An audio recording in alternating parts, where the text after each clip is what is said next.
Hello. Hello. Hello. Thank you. Thank you. Thank you. Thank you. Welcome everybody to the It's Late show. I am Sid Lulz. It is episode 3 of season 2. And you know what? Just wanna do something right quick. I just wanna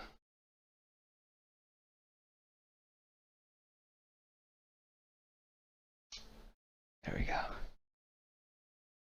Had the little thingy on it this whole time. Little thingy on it. So, how's everybody doing today? Just letting you know, I can't see anything in the chat, but I did see some people in here. So, welcome everybody. Mopey, Kurt Cubane, Moosey Fate. I saw Stoner came back. What's up, Stoner? Grape Crush. The first thing's not rigged. It just does that now. Don't know what's up with that. But I hope everyone is doing fantastic. It's Leif Erikson Day, so happy Leif Erikson Day, everybody. Thank you, thank you. So yeah. Also, it is National Nanotechnology Day in the United States.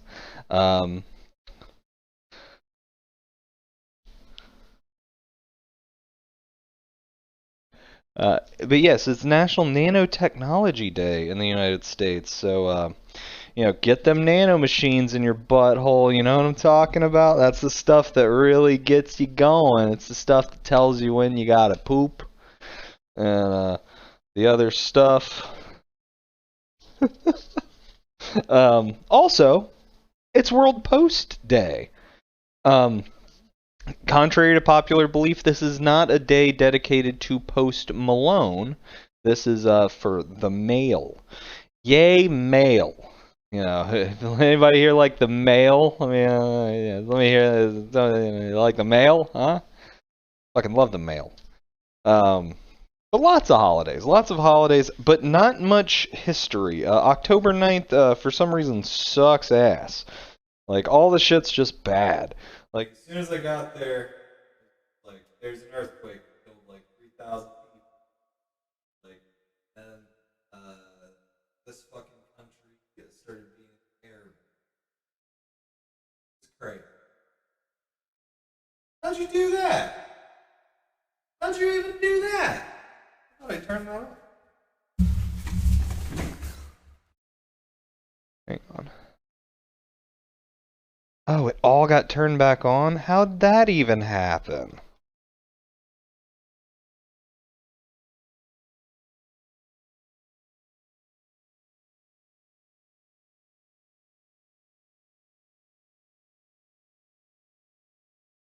That's weird.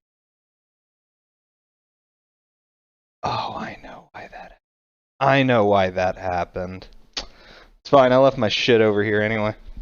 Alright. But yeah, so then 1410, there was a giant astrological clock that was made in Prague. It was called the horloge. The horloge. Legend says that if this clock breaks, that there's going to be a bad curse on Prague forever. So no one go break that clock. You know what I'm saying? No one go out there breaking that clock. In 1804, Hobart, the capital of Tasmania, was founded. So yeah, congratulations, Tasmania. Hey, don't laugh. Those Tasmanian devils will get you. They'll get you. Let's see. And in 1986, thank you. 1986, Fox Broadcasting Company was launched. Wow, October 9th, you really suck ass. So, since no good things really happened on October 9th, I decided to look for anything that's happened in the past week or so in history. And Let's see what we got. So October 6th,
Fuck off.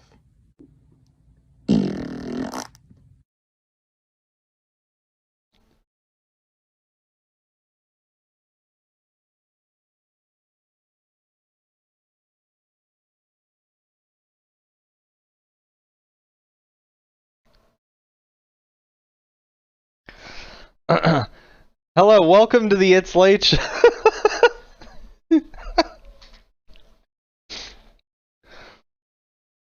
Hey, this is fine. It's fine. I didn't have much history to go over anyway, so.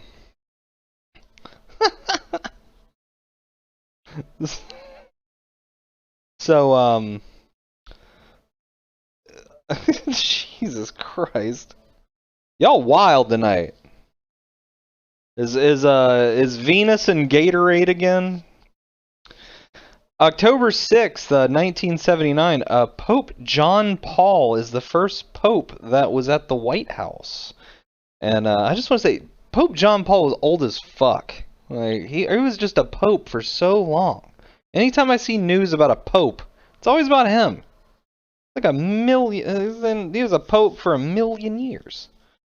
October 6th, 1995, the first planet orbiting another sun was discovered, called 51 Pegasi B.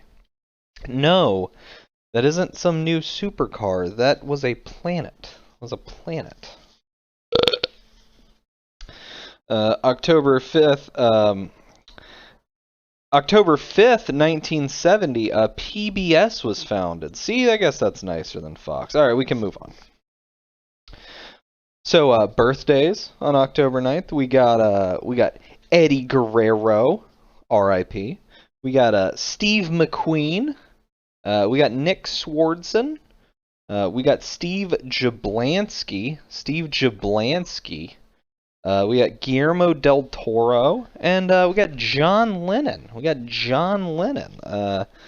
happened to that guy? Don't answer that question. So it's funny actually. This was the part when I was going to say I didn't have much news or history things at all. So I'm just gonna hit this vape a couple times. I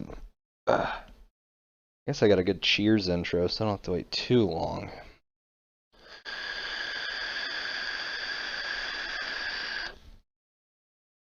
Who's that?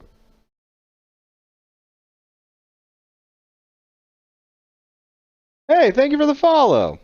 Welcome. We're just doing the It's Late show. I pulled up a chair, you know. I just flew in and boy are my feet tired, you know what I'm saying? Yeah. But welcome. Sorry, I can't see chat or I'd say your name. I didn't hear it. But, you know, much love.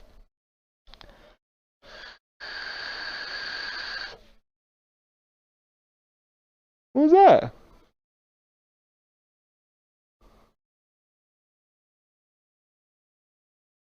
Did neighbor just follow me? No way. No way.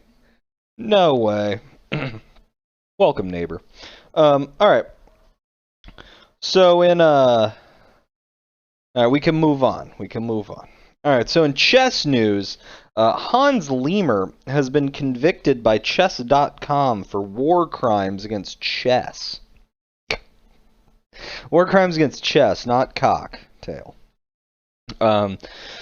Apparently cheated on like 100 different games, but you know, the big question we're all wondering is, you know, were there butt beads involved? You know, that's what everybody's wondering. Am I right? And then in gaming news, Cyberpunk's publishing company, I think that's CD Projekt Red, isn't it? Their stock is making a comeback after Cyberpunk has announced a new game and coming off of its Netflix thing, and yeah, woo, that's good. Good for them. It's good stuff. Congratulations to CD Projekt Red.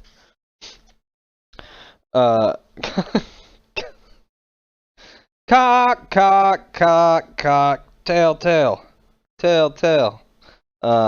Kanye said some fuck shit on Twitter today, apparently. I know this isn't news, you know, happens a lot, but I just gotta say, you know, don't do that. Don't pull a Mel Gibson on Twitter if you know what I'm talking about. You know what I'm saying?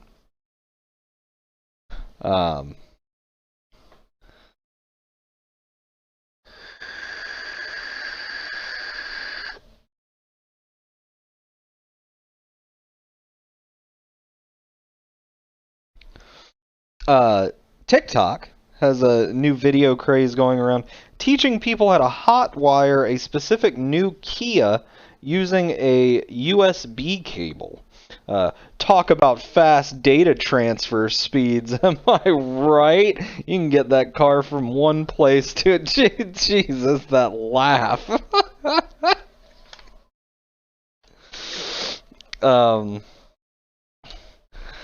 And then in other news, Google Translate has officially ended in China, which yeah, that sucks. It sucks ass. Apparently, it had a low usage, but you know, it's just, you know, yeah, shit's lame. Yeah, can't try. I guess there's other sites that translate stuff, so not too bad. Not too bad. And then let's see what we got here. Local hunter of wolves with the nice Satan number procured a whole bovine creature this week. He proceeded to chop the beast into delicious bits, and then he canned its succulent juices to slurp on throughout the winter. Thank you.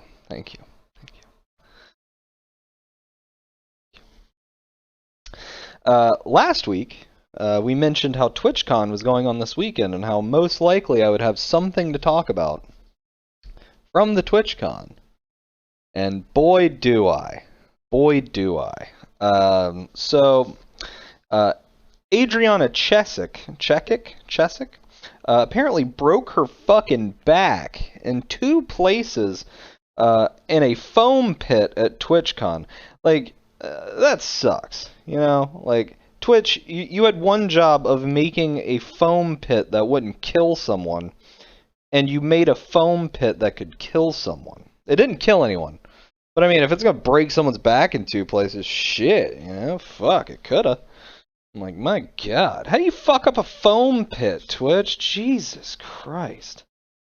Um, also, seems there's just all around bad management. Watch some streams, just like people not being indifferent, like told where the fuck to go. It's just pretty much just like good fucking luck. Uh, disabled accessibility suck dick, apparently. Steve Business apparently harasses women. He's some Twitch guy. You know, all sorts of bad things. All sorts of bad things. But you know what? Who cares about all that shit? Fuck TwitchCon. We're here, right now, on The Late Show, tonight, October 9th, 2022, Season 2, Ep 3, RBP7OOZ. It's gonna get oozy in here, you know, it's gonna get it's gonna look like like slimy oozes. It's gonna be like yeah, let's go.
Whoa, what the hell?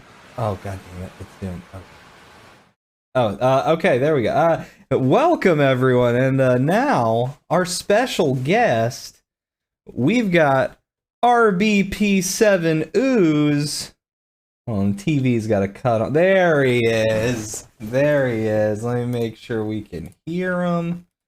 And, there we go. Ooze, how you doing? Yeah. Guest room needs oxygen? Hang on, hold on, I got a button for it. I got a button for it somewhere. Alright, how about that?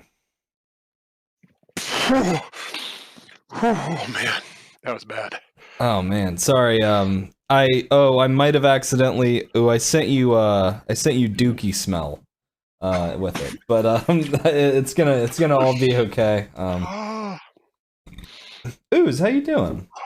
I'm doing better now. Nice. How'd you get stuck in there?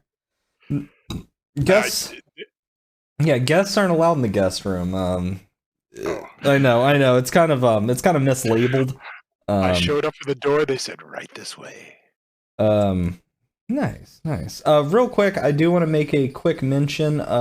Lukewarm iced tea from last week did win his wrestling match against Nacho Man Candy Babbage. Good for him. Yeah, congratulations to Lukewarm. But the beard is looking excellent today, Ooze. Thank you. It feels on point. Hell yeah. We'll get started with that. Was there an inspiration for the beard? What made you want to go beard? Well, other than being lazy, I found out my wife and I did the 23andMe thing. Mm-hmm. Always felt like I was kind of a Viking, but now I've got proof. I'm over 48% Scandinavian and Norwegian, and that's all right there. That's Viking right in the arm. Hell yeah, nice, man. And do you what's your do you have daily beard upkeep? Do you have something you do? Yeah. I got some, they say treat the beard just like your hair, so it's hair, right? Shampoo, conditioner, and then I got some beard oil, and I got some beard balm, and that usually sees me through the day. What beard oil and beard balm do you recommend? Live Bearded, and the scent used to be called Gunslinger, but I think they had a trademark thing. Now it's called Tombstone. Or maybe it was Tombstone, now it's Gunslinger. Whatever it is, I've got the bottle before they had to change the name. Gotcha. Hell yeah. Nice little wooden brush so you don't get too staticky. Ooh, wooden brush. Okay. See, that's what I need to get on a brush train. I don't know if you know what I use. So what got you into Twitch? How long have you been on Twitch? Oh, shoot, I don't know. 9 years. 9 years. So pretty much since the beginning. If that's when the beginning was, yeah, it was relatively soon. Something like that. What do you remember who like your first favorite streamers were to watch, or did you kind of just stick to like certain categories, or? I was watching retro streamers before anybody else. I mean, I don't know. Maybe I started watching some friends and stuff, but I was watching people play, Atari 2600 games. I'm like, that's pretty cool. And then I realized you got to have a capture card and a whole bunch of other shit. So I just started playing games and streaming on my own. Hell yeah. So did you mainly were you more around like small streamers versus big, or was it just like pretty much whoever was doing whatever game you wanted to at the time kind of shit? Exactly. I've seen a couple of really huge streamers, with their view counts in thousands. And it's like, yeah, they're playing that Fortnite game. All right, what else is on? So, people were playing games that I was playing. I was watching them. It was pretty cool. Hell yeah. How did you come up with the name RBP7OOZ? So, some of chat knows I'm a big board game, card game, role-playing game player. cruising back from my freshman year in high school in Montana. We stopped in Bozeman at a comic book store, and they had comic books, board games, and they had almost like a home printed thing that said Monsters, the battle game of colossal conflict. Basically, a bunch of like fold together paper buildings and a bunch of monsters A through Z, and you roll dice and monster battles, Godzilla and stuff. But they couldn't call it Godzilla; they called him Daikuzu or some non-trademark names. But halfway through the book of all these different monsters was this gigantic amoeba, and his name was radioactive bioplasm number 7, affectionately known as ooze. So RBP7 number ooze was what his name was, and I just snagged it and haven't heard from their copyright people. So How long ago was that? Was this like pre-Twitch? Or is this this is a name you've been using for a long time? I have all the friends and stuff I see changing names daily on like Steam and stuff. Well, Steam's got a different name. I've been using RBP7OOZ from the get-go, no changes. And this is going on.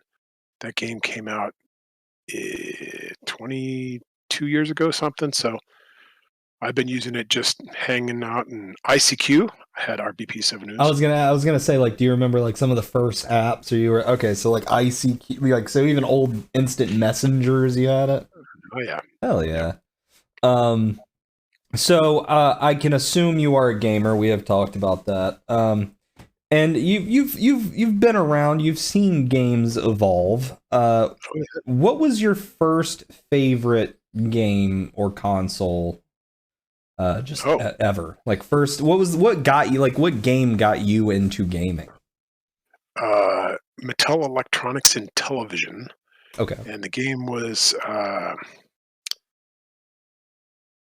Dungeons and Dragons Treasure of Cloudy Mountain. Because I was also playing D&D at the time. So I was gonna ask. So you actually were into tabletop before you were into video games? Oh yeah. Because didn't have video games when D&D and everything and the board games first came out. Everybody's playing. Sorry.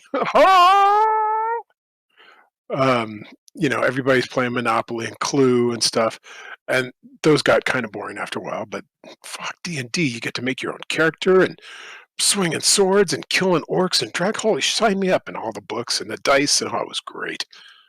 So hell yeah. And then, okay, so your first was the D&D game for the Intellivision. What would you say now is just all-time, you can give a couple if you want, but like all-time favorite games, and consoles, I guess. All-time favorite games have to be Intellivision, because that's what I cut my teeth on. Okay.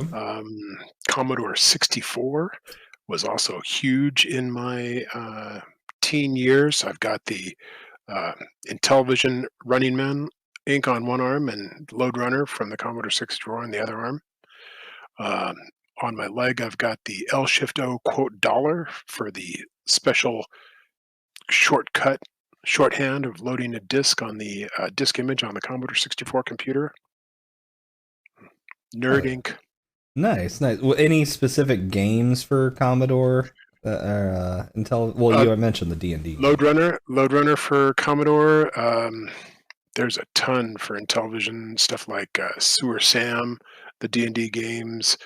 They had the IntelliVoice module long before there was any kind of speech recognition or speech synthesis, and we played the hell out of B-17 Bomber, and the Angry Video Game Nerd's got a great video on it. It's just terrible now by comparison, but we loved the hell out of that game. There was it was voice activated kind of game stuff? It was you had the unit, and then you plug in this little module that you plugged into the cartridge slot, and then you plug the cartridge into that, and you turn it on. It was Mattel Electronics presents B-17 Bomber. That's okay. It was it had baseball. You're out. I mean, it was great stuff. Dude, hell yeah, man. And we, tabletop games, we mentioned that you love those. We're going to step back to them for a sec. Do you remember, was D&D the first tabletop board game? Well, I mean, maybe not, right? What was your first favorite tabletop board game? First tabletop board game was Clue, because that to me was figuring out who done it, and it could have been somebody else, and you had to get the right clues. Fantastic. That was great, and that kind of led me into my 1990 board game revival Mm, with a game that was kind of like reverse Clue, and that's going to be my 4th tattoo. nice. And then oh, hang on. There we go. Oh, blah, blah, blah. Sorry. And then now, what would you say is your favorite? Would it be Dungeons and Dragons as your favorite all time, or do you have another? No, I've got. If you pull up my board game geek profile, I've got probably over 160 different board games in my collection, and I've added a bunch since I updated it recently. So right now, my favorite board game is a social deception game. It's a party game for like 8 to 12 players called Blood on the Clock Tower. Blood on the Not Clock. not paid promotion, anything. I just really love the game. Sure. So what kind of stuff is it? It seems like is it detective kind of stuff? Kind of a whodunit. Mhm. Some of your people may have heard of Mafia or Werewolf, these card games where you deal out secret roles, and 2 people are werewolves and the rest of the people are villagers, and you go to sleep at night and the werewolves kill somebody, and then you wake up and, oh, the werewolves killed somebody, villagers, who would you like to lynch? And that goes back and forth. But the thing that pissed me off about both of those is if you get lynched or if you're killed off by the werewolves, you're supposed to stay quiet, not do anything, and you just sit there while the rest of the people play the game, which is just atrocious. In this game, every single person has a secret hidden power, and if you're dead, you become a ghost, but you can still talk. The only difference is you lose your power. So you're allowed to go off and have like confabs with other people, and they're vying for your ghost vote at the end. It's phenomenal. It is probably my favorite game ever. Do you know what this sounds like? Hmm. It Among kind Us? of sounds like Among Us. Yeah. It is a very it's demons and townfolk, but it's like the empath wakes up at night and the storyteller tells him if 2 of his neighbors are evil.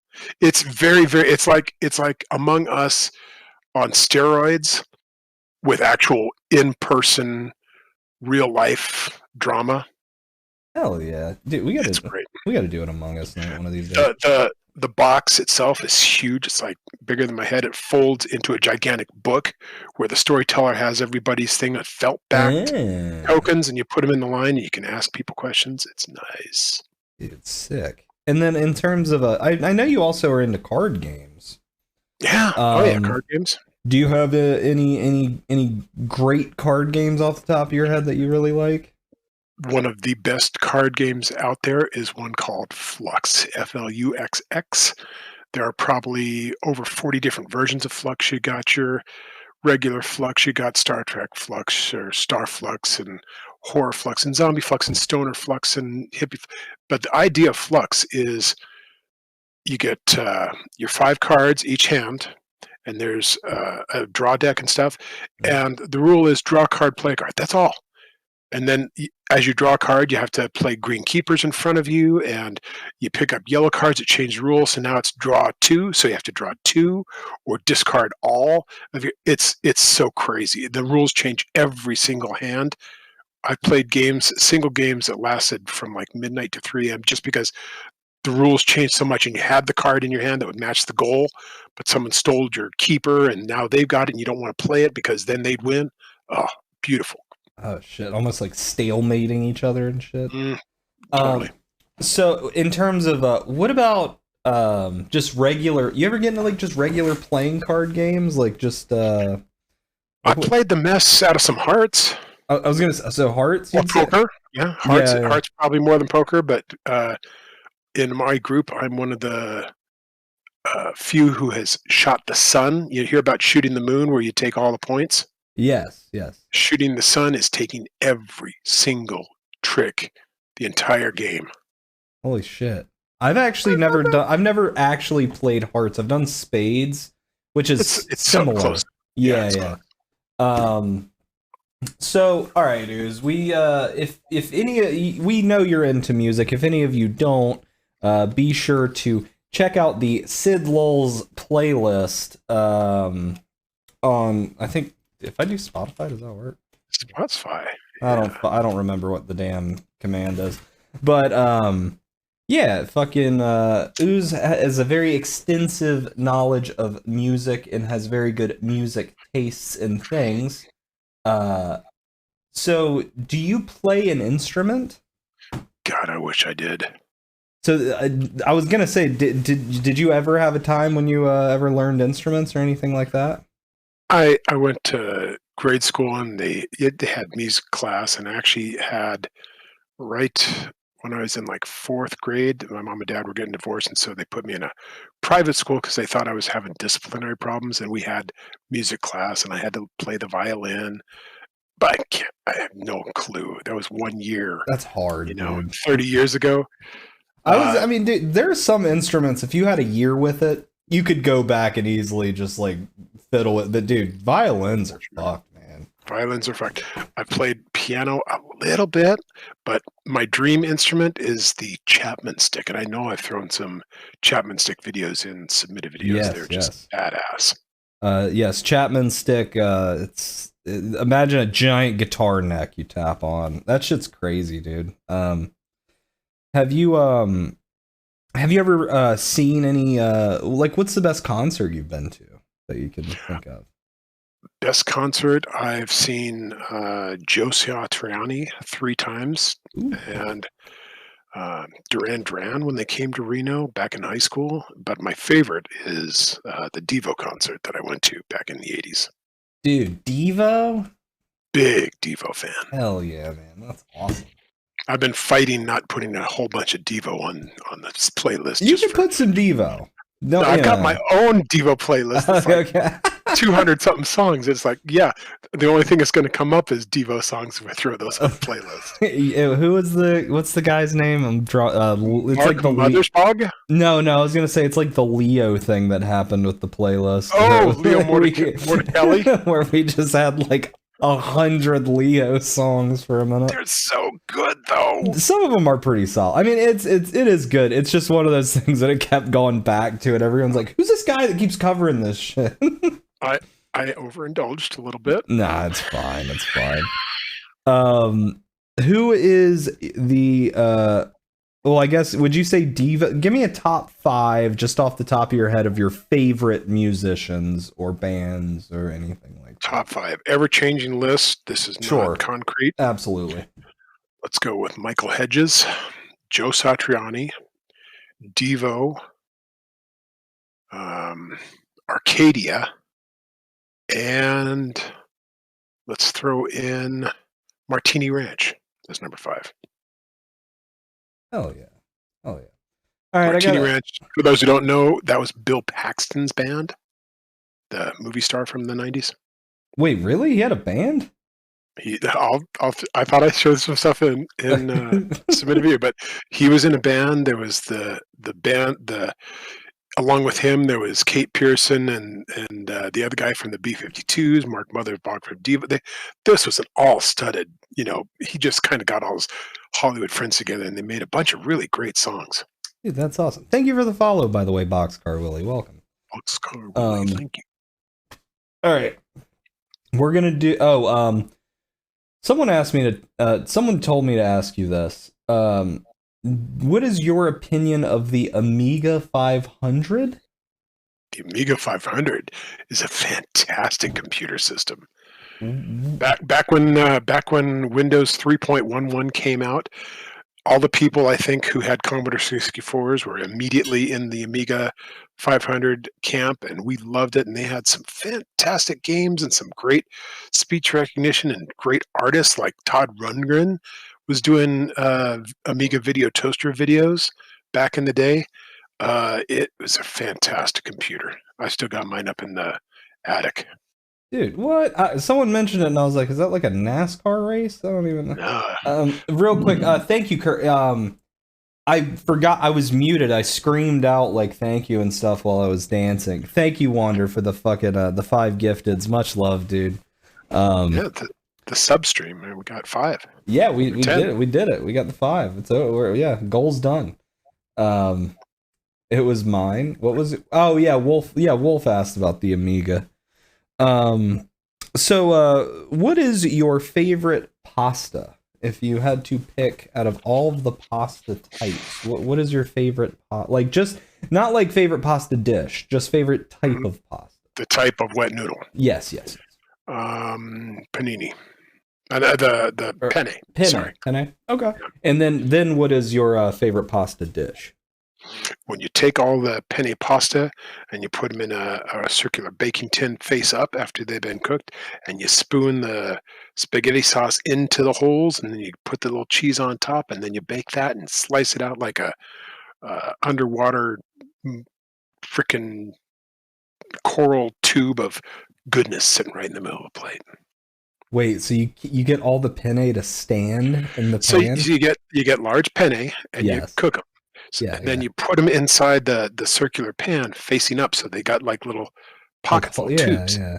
And then you just fill it with the spaghetti sauce and the meat, and then you put the cheese on top. Oh, I'm telling you. Ooh, that's all right. That sounds all right. I can get down with that. What is your go-to? What is your go-to pizza? Black olive, mushroom, pepperoni, and pineapple. Sometimes with stuffed crust, sometimes without. Wow, that's a lot of stuff with pineapple. I think I can get down with like like pineapple with ham. I'm good. I don't know. It's like I don't know, pineapple and mushroom. I could probably. The only thing that doesn't happen sometimes is we leave off the black olive because sometimes the wife doesn't like cooked black olive. Sure. She'll eat raw black olive. I'm not. Everyone's saying how I hate olives. Look, like black olives on a pizza, it kind of tastes like nothing, so I really don't care.